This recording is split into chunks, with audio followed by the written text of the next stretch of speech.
दोस्तों नमस्कार। आपका स्वागत है GS with Amit sir platform में। तो आज हम लोग बात करने जा रहे हैं यूनिट 10 मध्य प्रदेश की प्री के हिसाब से ईएसटी के बारे में। तो आज जो पहला टॉपिक होगा हमारा वह है मध्य प्रदेश में जनजातियों का भौगोलिक विस्तार एवं जनजातियों से संबंधित संवैधानिक प्रावधान। तो आज इन्हीं के बारे में हम लोग बात करने जा रहे हैं। तो टॉपिक क्या है? हमारे जो जनजातियां हैं एसटी, इनका भौगोलिक विस्तार और इनके संवैधानिक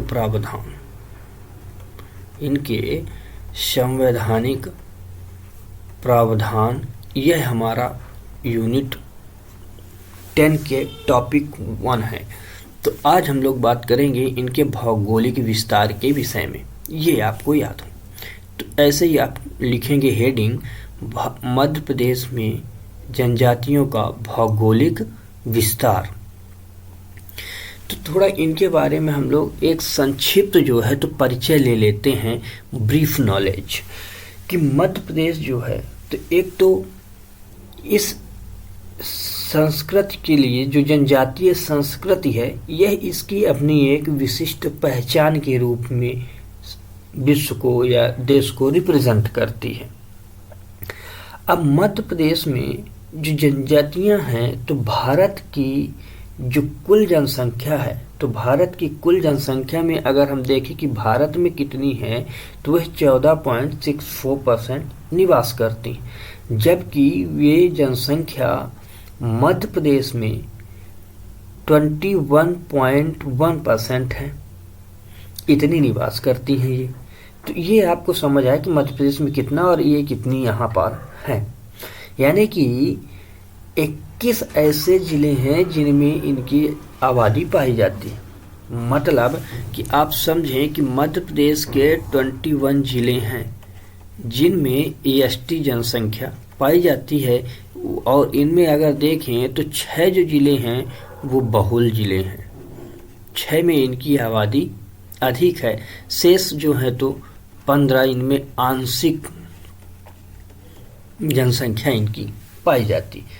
हमने जैसे कहा कि इनकी इतनी आबादी तो है, लेकिन अगर विकास खंड देखें मध्य प्रदेश में तो इनके 89 विकास खंड हैं।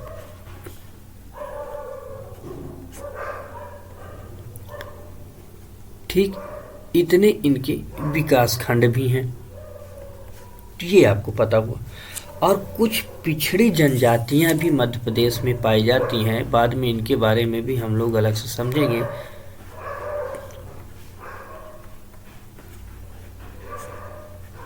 तो पिछड़ी जनजातियां जिसमें से 3 हैं पिछड़ी जनजातियां, कितनी हैं? 3, बैगा, सहरिया और भारिया। इनके बारे में अलग से हम लोग पढ़ेंगे। और कहा जाए कि मध्य प्रदेश में टोटल 43 जनजातियां पाई जाती हैं। कितनी हैं? कुल 43 जनजातियां हैं। अब इसको आप याद रखें कि ये 43 जनजातियां मध्य प्रदेश में पाई जाती हैं। अब इनको थोड़ा हम लोग कंपैरिजन कर लेते हैं ताकि ये हमें समझ आ जाए कि कैसे किन चीज़ों में हैं ये। अगर कंपैरिजन इनका हम लोग कर लें तो ज़्यादा अच्छा हम लोगों को होगा। तो भारत और इंडिया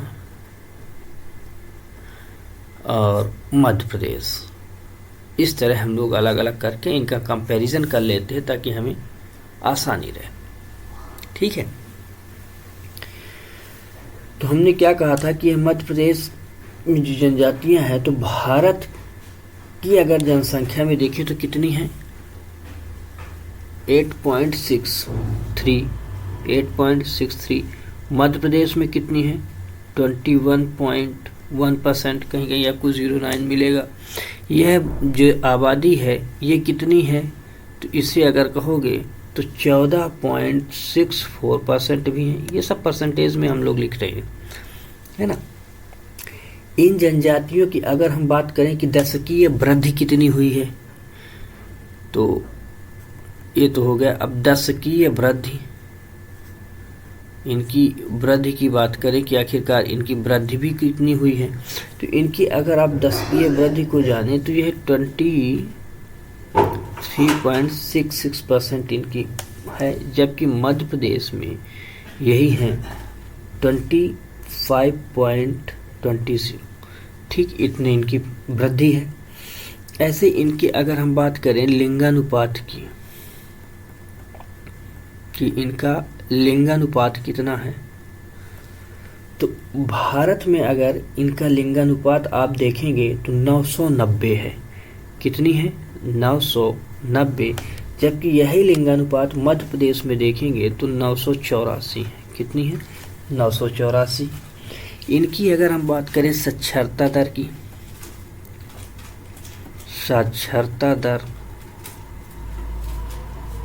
साक्षरता दर कितनी है, तो इनकी जो साक्षरता दर है वह मध्य प्रदेश में 58.95 है, और मध्य प्रदेश में इनकी साक्षरता है 50.55%। और इनके हम बात करें जनघनत्व कितना है, तो इनका घनत्व कितना है, तो इनका जो घनत्व है वह भारत में 32 है। कितनी घनत्व है? 32। जबकि मध्य प्रदेश में इनका घनत्व 50 है। टोटल जनसंख्या जो है, इनकी संख्या कितनी है भारत में, तो 705 है, जबकि वहीं ये मध्य प्रदेश में 43। अच्छा, इसके बारे में आपको बता दें कि आप लोगों ने पढ़ा होगा कि ये जो आबादी है, तो आपने 46 भी पढ़ी होगी कि मध्य प्रदेश में 46 जनसंख्या इनकी 46 प्रकार के रिकॉर्ड किए गए। लेकिन इस बात को आप याद रखें कि यह जो 46 था वह 46 1976 का था, तो उसे आप नोट में लिखें। किसमें? नोट में, कि जो 46 एसटीज थे मध्य प्रदेश में, ये 1976 में डिकोड किए गए थे। लेकिन 8 जनवरी 2003 को, कितना लिखें आप? 8 जनवरी 2003 को इनमें से 3 जनजातियों को रिमूव कर दिया गया, और इनकी आबादी बनी कितनी? 43। तो अब वो 3 जनजातियां कौन सी है ये पूछ सकता है आपसे, तो कीर, मीना और पारधी, ये 3 है जिन्हें रिमूव किया गया है। तो ये आप याद रखेंगे। ठीक, तो अब 43 हो गई। तो इतनी बात तो आपको समझ आई होगी भौगोलिक विस्तार में कि क्या कैसे है, कि इनका हमने संक्षिप्त नॉलेज रख लिया। अब आज हम बात करने जा रहे हैं मध्य प्रदेश में इनकी भौगोलिक विस्तारित संख्या कितनी है, किन किन क्षेत्रों में इनका भौगोलिक विस्तार है। तो अगर आप इनको देखें कि अलग अलग करके कुछ क्षेत्र हम लिख लेते हैं, फिर इसके बारे में प्रदेश के पूरा इन डेप्थ अध्ययन करते हैं। आप इन्हें 3 भागों में बांटें, जैसे कि बैतूल छिंदवाड़ा, या पूरा जो क्षेत्र है बैतूल, छिंदवाड़ा, सिवनी, बालाघाट, मंडला, डिडोरी, हरदा, इन क्षेत्रों में कुछ जनजातियां पाई जाती हैं। उनमें हैं कोल, गोंड, कोरकू, बैगा। ये आप लोग लिखते चलेंगे बैगा। ऐसे ही हम और जिले जो बता रहे हैं उस जिले को लिखेंगे सीधी, सिंगरौली, शहडोल, अनूपपुर, रीवा, सतना, कटनी। ठीक, रीवा, सतना, कटनी, अनूपपुर तक, अनूपपुर वाले क्षेत्र तक। इस क्षेत्र में जो जनसंख्या रह रही है वो है कोल, लिखें आप, कोल, पनिका और संथाल। क्या है? संथाल। इस प्रकार की जनजातियां। और नेक्स्ट है पश्चिम वाला क्षेत्र, धार, झाबुआ, रतलाम, खरगोन, बड़वानी, अलीराजपुर वाला। तो बड़वानी, अलीराजपुर, है ना। ऐसे ही लेके धार झाबुआ सारे जो जिले हैं, रतलाम भी, तो इन सारे जिलों में कौन सी जनजाति रहती है, तो वह है भील,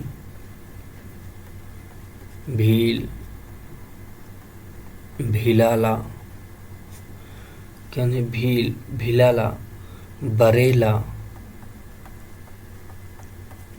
और पटियाला, ये जनजातियां हैं। तो ये हमने आपको एक ब्रीफ बताया कि किन किन क्षेत्रों में कैसे है। जैसे पूरा बैतूल के वाले क्षेत्र में देखो कि क्या बैतूल, छिंदवाड़ा, सिवनी, बालाघाट, मंडला, डिडौरी, हरदा, इस वाले बेल्ट में। ऐसे ही रीवा, सतना, कटनी, शहडोल, अनूपपुर, डिडौरी वाले बेल्ट में, है ना।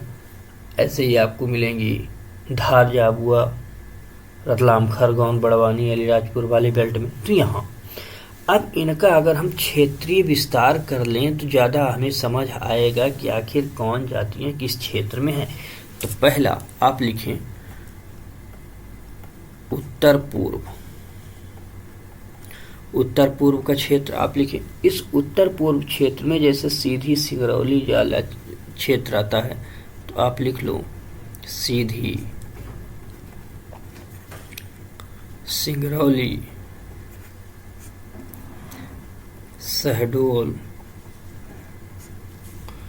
है ना, रीवा, सतना, ये सारे हैं। तो यहाँ रीवा, सतना, इस वाले क्षेत्र में कौन सी जनजाति पाई जाती है, तो यहाँ जो एसटीज पाई जा रही हैं वो हैं कोल,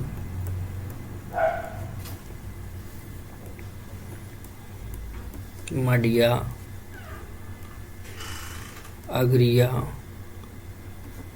आप भी लिखते चलेंगे, खैरवार, ये जनजातियां पाई जा रही है उत्तर पूर्व वाले क्षेत्र में। ऐसे ही हम बात करें कि दक्षिण का क्षेत्र जो है, कौन सा, दक्षिण क्षेत्र, ठीक। तो इस दक्षिण वाले क्षेत्र में कौन सी जनजातियां पाई जाती हैं, तो इस वाले की बात करें तो यहाँ पाई जाती है गोंड, भूरिया, बैगा, मंडिया, हलवा, यानी कि ये मंडला वाले क्षेत्र में पाई जाती हैं। तो आप इनको भी लिख लें, मंडला, बालाघाट, सिवनी, मंडला, बालाघाट, सिवनी और छिंदवाड़ा, बैतूल, इन क्षेत्रों में। तो यहाँ कौन सी जनजातियाँ पाई जा रही हैं, जो कि अभी हमने बताया भी था, गोंड, भारिया, बैगा, ये जनजातियाँ पाई जाती हैं। ऐसे ही हलवा लिख लें आप, हलवा, है ना। ऐसे ही नेक्स्ट जनजाति है जो वह पश्चिमी क्षेत्र में पाई जाती है।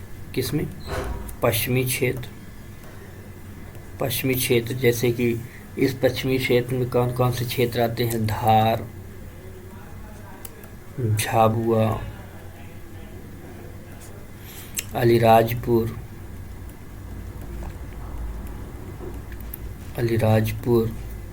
रतलाम,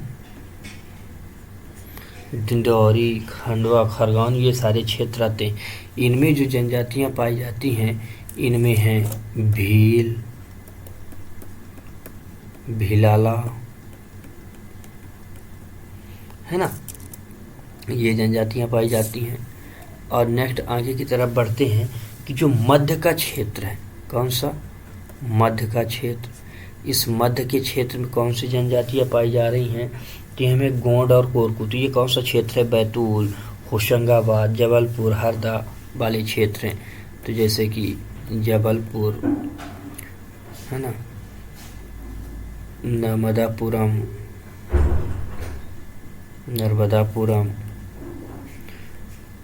बैतूल, इस तरह के जो हैं क्षेत्र।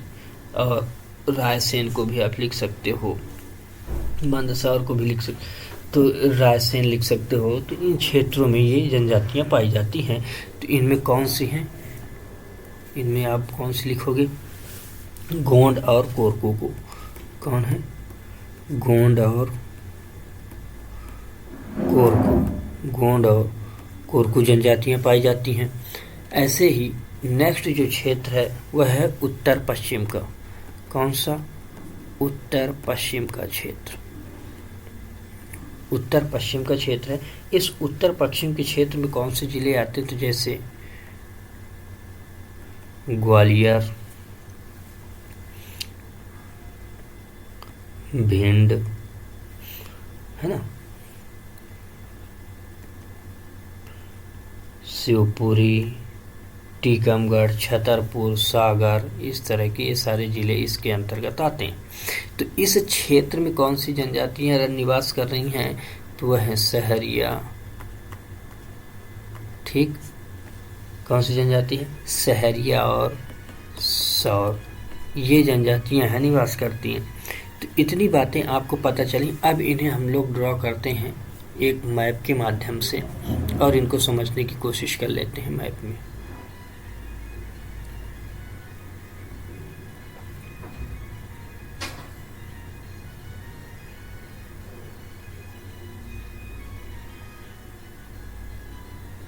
ठीक है, मैप आप लोग भी बनाते चलेंगे, क्योंकि हमने पिछली क्लासों में भी बोला है कि मैप बनाना बहुत ज़रूरी होता है और मैप के माध्यम से ही हम समझ पाते हैं चीज़ों को। तो अब देखिए, ये जो पूरा क्षेत्र है, अलग कलर ले लेते हैं हम लोग, कि यहाँ से जो ये पूरा क्षेत्र है, ये नीचे की ये पूरा जो क्षेत्र है, ये पूरा क्षेत्र किसका है? उत्तर पश्चिम का, मतलब नॉर्थ ईस्ट का क्षेत्र है ये। ठीक, यहाँ कौन सी जनजातियाँ हैं ये आपको याद हो जाएंगी। ऐसे ही साउथ वाला क्षेत्र आप बात करें तो ये जो साउथ वाला क्षेत्र है, ऐसे यहाँ तक ये साउथ वाला क्षेत्र चला आता है, इसमें कौन सी जनजातियाँ हैं ये आपको पता हो जाएंगी। कौन से ज़िले हैं ये भी आपको पता चल जाएंगे। ऐसे ही आप पश्चिमी क्षेत्र की बात करें तो यहाँ से ये जो पूरे क्षेत्र लगे हुए हैं ये सब पश्चिमी क्षेत्र में आ जाते हैं। यहाँ आपको पता है कि कौन सी जनजातियाँ हैं, यहाँ भील भीलाला जैसी जनजातियाँ पाई जाती हैं। ऐसे ही आप मध्य के क्षेत्र को देखोगे तो ये पूरा मध्य का क्षेत्र है, इस क्षेत्र में कौन सी जनजातियाँ हैं ये आपको पता चल जाएंगी, तो ये मिड का क्षेत्र हो गया। ठीक, ऐसे ही आप उत्तर पश्चिम के जो क्षेत्र देखते हो तो ये उत्तर पश्चिम के क्षेत्र हैं। यहाँ आप देख लेते हो कि कौन सी जनजातियाँ पाई जा रही हैं, यानी कि नॉर्थ वेस्ट का क्षेत्र। ठीक, ये वेस्ट का क्षेत्र। तो इस तरह आपको एक समझ डेवलप हुई कि आखिर किन क्षेत्रों में जनजातियों की सघनता ज़्यादा है। तो इससे आपको समझने में क्या होगी, एक बहुत बड़ी आसानी मिलेगी कि अच्छा इनके क्षेत्र में, ये क्षेत्रों में इतनी इनकी आबादी है। अब इन क्षेत्रों का हम परसेंटेज अगर बात करें कि किस क्षेत्र में कितने परसेंटेज की आबादी इनकी पाई जाती है, ताकि आपको समझने में वो चीज़ और भी ज़्यादा क्या लगे, आसान लगे कि कितनी आबादी कौन सी कहाँ कितनी पाई जाती है। तो चलिए हम उनके अलग अलग थोड़ा और इन डेप्थ बता देते कि कहाँ कितनी जनसंख्या जैसे पाई जाती है। तो जैसे कि हमारा ये जो क्षेत्र है कौन सा, उत्तर पूर्वीय क्षेत्र। तो उत्तर पूर्वी क्षेत्र की बात करें कि इसमें कौन सी चीज़ें, कौन सी आबादी हैं, तो सबसे ज़्यादा अगर देखें तो यहाँ जो आबादी आप पाओगे तो ये आबादी की जो टोटल आबादी है मध्य प्रदेश में, उसमें से 14% यहाँ पाई जाती। इसकी अगर इस पूरे बेल्ट में कई जनजातियाँ हैं, उनमें से अगर हम कहें इसकी प्रमुख कौन सी है, इसकी प्रमुख जनजाति कौन सी है, तो इसमें कोल जो है तो प्रमुख जनजाति पाई जाती।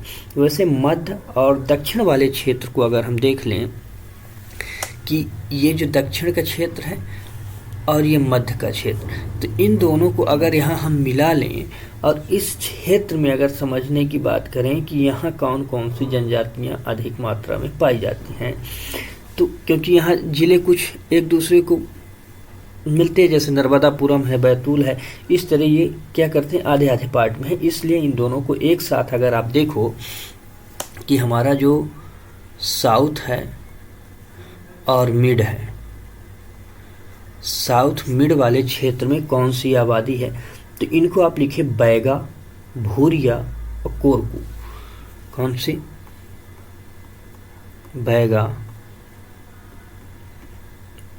भूरिया या भारिया, भूरिया ना लिख के आप इसे भारिया लिखें, क्या है भारिया,